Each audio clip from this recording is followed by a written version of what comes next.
In the beginning of the year, the SLO Tenants Union proposed policy recommendations to the San Luis Obispo City Council on renter protections.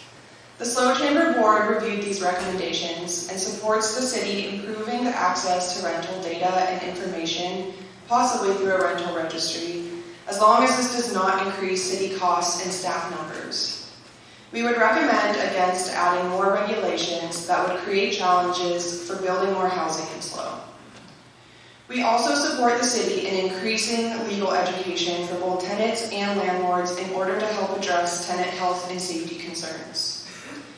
We've been meeting with city staff to provide input on their policy proposals for renter protections, and they will be bringing it to City Council for the first time next Tuesday, October 28th, as a study session item. This is just the beginning of this conversation at City Council, and it will continue into 2026. We will continue to stay engaged and advocate for safe housing for our workforce while also working to address the housing stock crisis. If you would like to share your opinion on this topic, please attend the City Council meeting next Tuesday, October 28th. Now on to the Wildland-Urban Interface Building Code, or WUI Code. At the October 7th City Council meeting, city staff presented on WUI Code, building hardening, and defensible space regulations. The WUI Code aims to protect our urban environment from wildland fires by hardening homes, creating defensible spaces through fire protection and landscaping plans, and identifying fire hazard severity zones.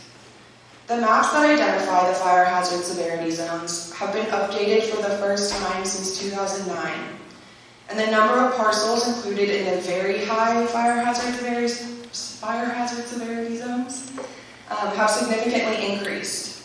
This means that there will be many SLO residents who are impacted by the new regulations. The city acknowledged what a big impact this will have on community members, and they're working hard to try to make it as easy as possible for residents in the impacted zones to adhere to the new regulations. The SLO Chamber Board reviewed this and appreciates the city's efforts to ease the burden on residents in very high severity zones, and supports the city in appropriately adjusting the tree ordinance to make it easier to remove trees where necessary in accordance with the WUI Code. We also encourage the city to allow subdivision in very high fire severity zones because with the WUI Code regulations for new construction, these homes will be very fire resistant and will act as a fire break for the embers to keep them from reaching further into the urban environment. This will allow us to continue to address the housing crisis while also further protecting our city from fire damage. Thank you to Fire Chief Tuggle and the city team for their hard work on this extensive plan.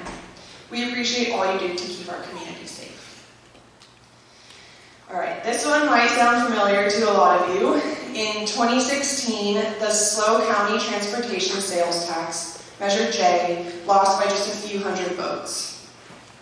San Luis Obispo County is one of the few counties in California that does not have a self-help sales tax measure to support transportation infrastructure. If Measure J had passed in 2016, SLO County could have received more than an estimated $700 million towards transportation infrastructure by now.